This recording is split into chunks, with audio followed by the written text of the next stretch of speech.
Hey, welcome back to Sea-Squatch Fishing. It is a foggy weekday afternoon in early February of 2025. I am here in Northeast Florida and I'm about to go surf fishing.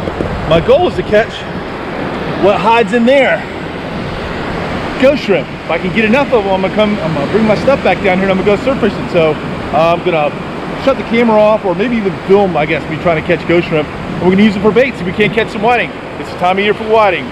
February in Northeast Florida is whiting time in the surf. So, all right, let me get this camera situated so we can catch some bait before the tide comes in too fast. All right, let's go. All right, I like a little bit of water over the holes before I pump, but there's a hole right here. Just push down, pull up, keep that suction in there, and let's see what happens.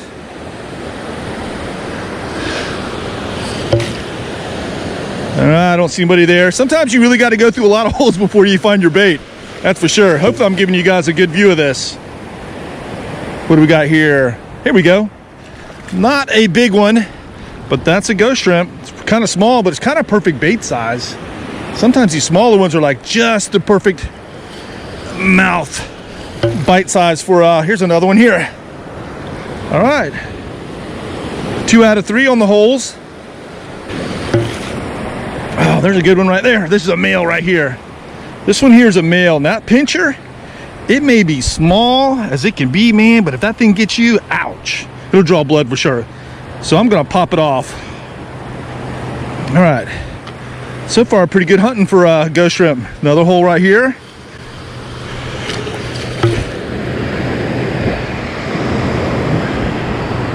Another little pump here. See if we can't pump them out. A hole here. It's a shame I cut that one in half. I'm still gonna take it because these are fresh baits, and that's really a good size to put on the hook. Another hole here. I'm gonna cut this one up too. I think I just saw. Nope, looks good. This one's a beauty. All right. I have to go get my bucket here. I do feel like I get a better pull out of these holes if I get a little bit of water on top. Oh, there's holes everywhere. Hooray. There's a little one. There's a good one.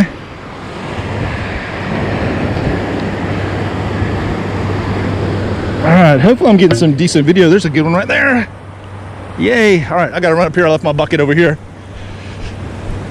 Another hole here. All right, we got some really good hunting right now.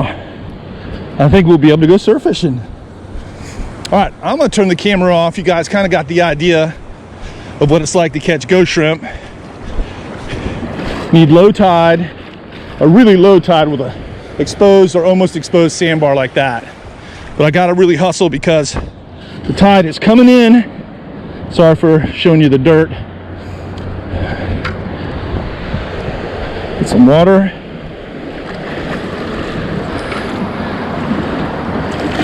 So I have a very limited amount of time to catch a bait, and I at least want to catch maybe 30 baits. So there they are, the ones I've caught right now. All right, camera off. All right, so that didn't take very long. I got enough bait right here. I'm just gonna fish one fishing pole. I don't really need any more fish, but the tide is coming in, and this little shallow run out I had here has gotten a little deep.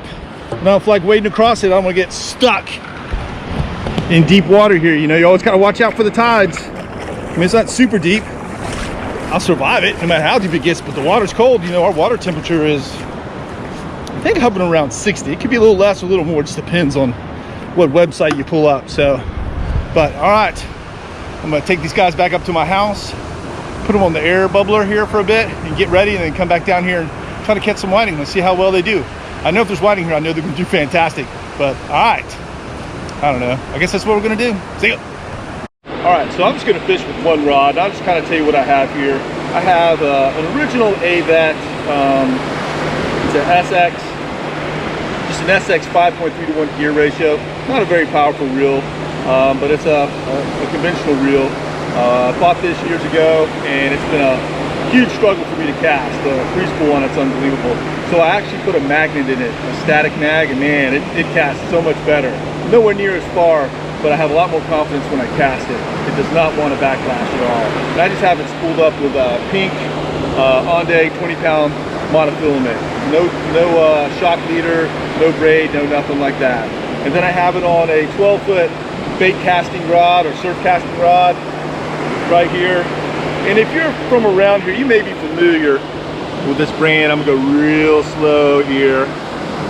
But this is a over-the-bar rod before they were over-the-bar rods.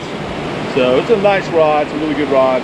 And I just bought it from somebody recently here, and I really like it so far. It's really handled the whiting bite really well. I haven't yet to catch a pompano or anything bigger on it. But I can't wait. That'll be happening hopefully here in maybe another month and a half. So, and then as far as the rig goes, I'm just using a fish finder rig. 4-ounce pyramid sinker that slides up and down the line, and then this is probably another 20-pound mono leader with probably a number 1, number 2 circle hook that one of the local bait shops sells here, and that's it. That's how I can fish for whiting. All right, my glasses are fogging up, so I'll just take a ghost shrimp like this, and I don't know if there's a special way you're supposed to hook them, but I just try to hook them about as many times as I can, like that. This guy's still alive, and I mean, these things are the Swiss Army knife of shrimp. Look at all those pinchers, and when they get you, it hurts. They are aggressive little guys. But I put it on that hook as best I can. And then I just use the string. I'm sure a lot of you guys have seen this done before. It's not, I'm not breaking any ground here with this. You just wrap it as much as you can. Because these shrimp, I mean, even a live one, they are not hard and crunchy. They are soft body. They will fall apart. So hopefully that's good enough right there. We're going to throw it out.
Whiting, yeah, whoops.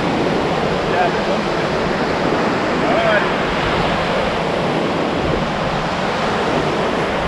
all right, first bait, second cast technically, but that's probably a 13-inch whiting right there.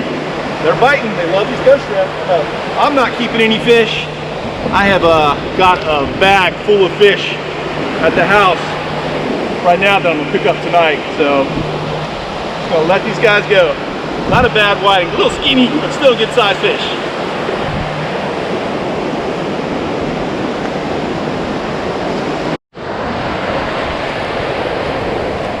So I told you these shrimp are aggressive and they don't play. I was just wrapping them up. Got me, and that hurts, man. That hurts a little bit. You know, I can tolerate it, but these are aggressive little creatures here, man. You better be ready to get pinched when you use these guys. That hurts, he's got a good grip there. Ouch. All right, let's chuck this guy out.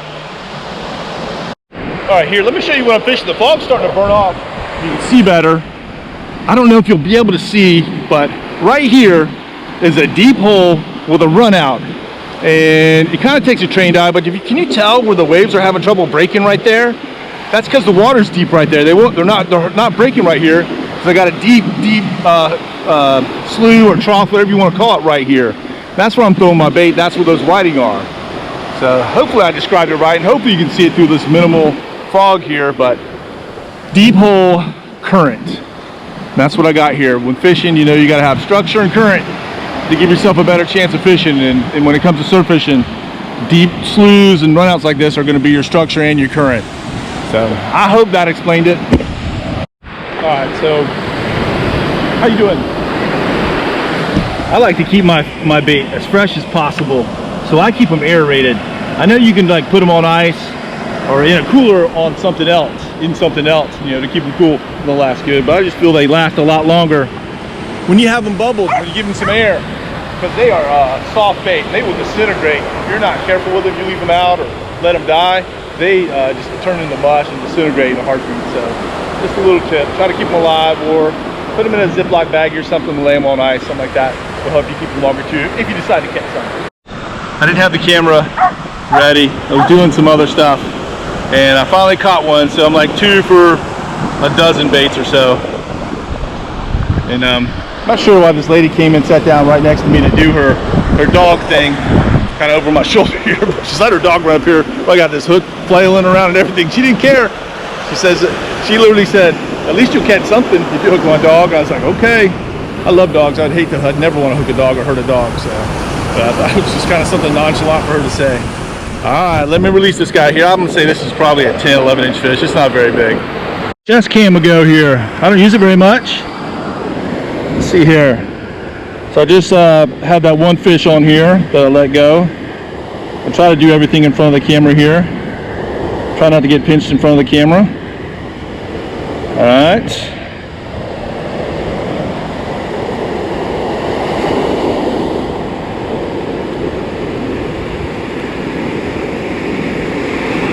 Got this guy real good. And you guys use these a lot. Let me know what I'm doing wrong, if I'm doing something wrong, but I'm just gonna wrap the crap out of it.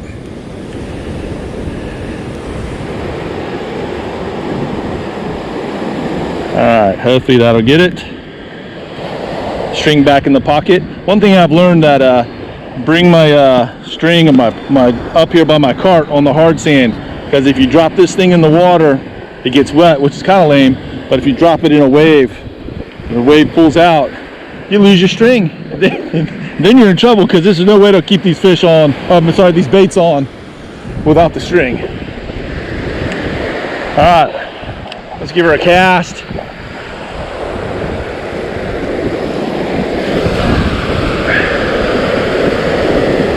Oop, little backlash, maybe a lot more than I would want. Oh well. I do like using these conventional style reels. I'm still learning with them. I've been a spinning reel guy my entire life. So, all right, let's see how long it takes. Are we already getting a bite?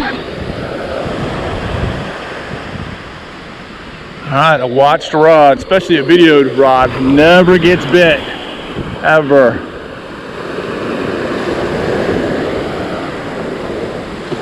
See what happens. There he goes, right off the bat. That's how quick. That's how good the bite is. I don't know if there's a fish on here. My ratio, I think there may be some on there. Yeah, we got a fish on here. How about that? Maybe the chest cam was lucky. All right, pretty sure there's a fish on here. Who knows? There's a fish on here. There's a fish on here. What we got? Another half decent whiting. I mean, that's a dinner table whiting right there. That's every bit of a 13-inch whiting right there. All right, let's go measure them. Let's check it out.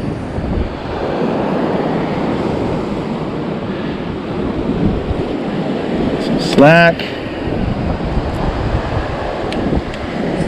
All right, let's see here. Unhook this guy, and he is going to be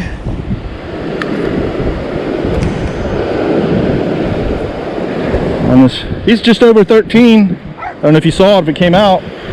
All right, like I said, I'm not keeping. I got a bunch of these from 2 days ago that are going to be eaten tonight.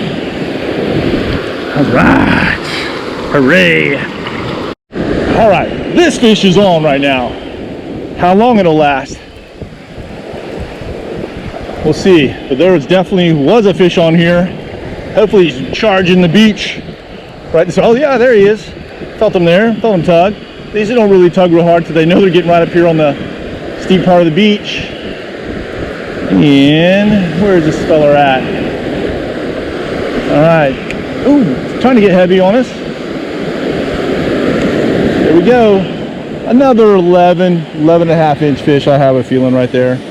So, all right, let's let this feller go. All right, so I'm done. I fished for just over an hour, caught 5 fish, 5 whiting, had a couple hundred bites of full length. I don't know if I got all the fish on camera, but that's it. Had an hour to kill this afternoon. It was a lot of fun. Hopefully, if you guys will watch the whole thing, you may have learned something. I don't know. I feel like I learn something every time I go fishing. Or people watch miscellaneous YouTube videos about fishing or whatever. But that's it. I'm done. It's late in the afternoon. Time to go home. I'm gonna let all my bait go. Most of it's still alive. Whatever's not alive, I'm sure will be eaten. Hopefully the stuff that is alive. You can make it, find a safe place, make it a home easily. But that's it. As always, thanks for watching. Oh, also, if you got any questions or comments, put them in there. I'll do my best to answer. And if you got any suggestions too, let me know. Be nice. Thank you. See you later.